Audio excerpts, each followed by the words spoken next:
আসসালামু আলাইকুম প্রিয় ভাই বোনেরা, সবাই কেমন আছেন? আশা করি সবাই ভালো আছেন। এই যে আর একটা ভিডিও নিয়ে চলে আসলাম। আসলে এই যে সকালবেলা কি করব, সকালবেলায় যে শাক কেটে নিতেছি।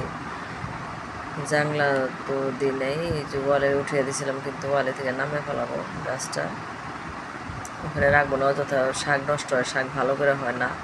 এই জন্য বলতেছে যে কাইটা দাও, তো কাটতে পারে না। পরে আমি কাটলাম, কাটার পরে এখন এই যে নামিয়ে দেবো। নামানোর পরে বলছে যে আমি আমি তো পারতাছি না, দেখিনি পারতাছি না, একবারে উপরে হয়ে গেছে গা। তো পরে শেষে যে এটা নামিয়ে দেবো নি, নামানোর পরে আর কি কাটাকাটি করবো। আসলে সকালবেলা কিন্তু শাক ভাত খাইতে খুবই মজা লাগে সবারই, আর বিশেষ করে তো টাটকা জিনিস খাইতে বেশি মজা লাগে। গাছের জিনিস খাইতে আমার খুবই ভালো লাগে, মানে নিজের হাতে বোনা গাছের জিনিস। তো অতটা আসলে বুনতে পারি না, কখনো তো বুনি নাই, এই কারণে এই তো প্রথম এই নতুনই আসলে বাড়ি কমপ্লিট করে। আগে তো ঢাকায় ছিলাম শ্বশুরবাড়ি, এখন এখানে আসার পরে এই যে গাছটা সেগুলো সব আমার হাজব্যান্ড লাগায়, আমি এত লাগাই না। পুঁইশাক গাছটা আমি লাগাইছি, এই যে যত ফল টল আছে এগুলো সব লাগায়, বেগুন গাছটা চারা ওই সব লাগায়। তো এই তো নামানো শেষ।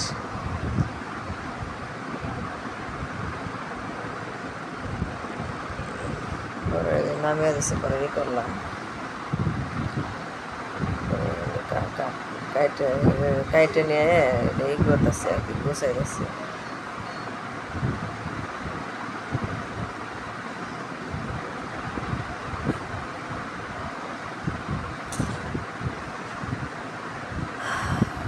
তো বাড়িতে কটা কবুতরও পালি, ওই হাঁস আনছিলাম, হাঁস খেয়ে ফেলা। এই বাউন্ডারির ভিতরে কোনো কিছু পাইলে শান্তি পেলে বিড়ালে নিয়ে যায়। এই যে পেঁপে গাছের মাথাটা ভেঙে দিছি, এই যে পেঁপে ধরতেছে কেবল।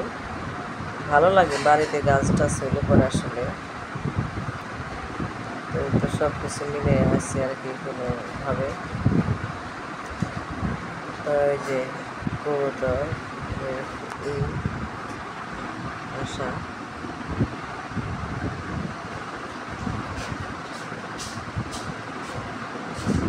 কাইটে নিতেছি।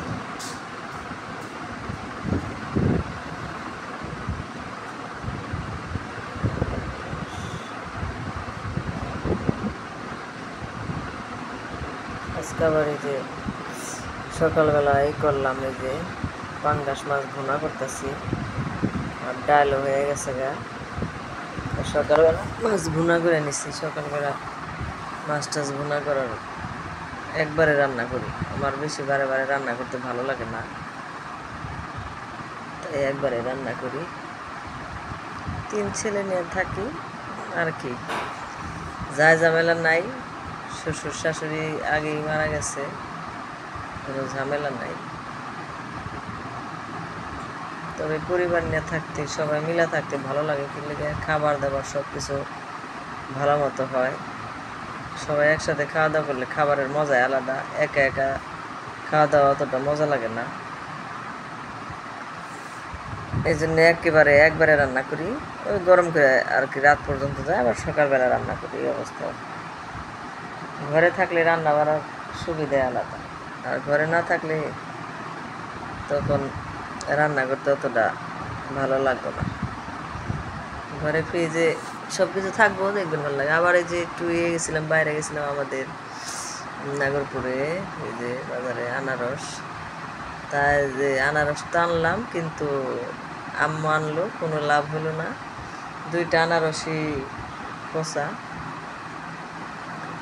আনারস কি দিল, মানুষ এইভাবে ঠকায়। ওই মানুষ যে এই সব যারা বিক্রি করে তারা আসলে অনেক বেইমানি করে মানুষের সাথে, জানে যে ভালো হইব না, তারপর ওইটা বাইসা পয়সা দিয়ে দেয়, পচাটা দিয়ে দেয়। কি লাভ দিয়ে মানুষকে ঠকিয়ে 100 টাকা 80 টাকা ঠকে কি লাভ? এই যে ঠকা, সেই ঠকা ডাললে তো ঠিকই ঠকাইব। আমার আম্মুরে না করলাম যে কিনো না, তারপরে কিনলো। এটা আমাদের থানার এলাকা, মানে আমাদের স্কুল কলেজ সব কিছু এখানে।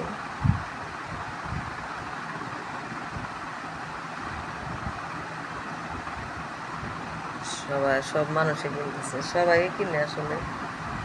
আমারও বেশি কিনার অভ্যাস না, আমার হাজব্যান্ড সব কিছু আনে, তো আমি কোনো কিছু কিনি না দেখে এতটা বুঝিও না কিনে।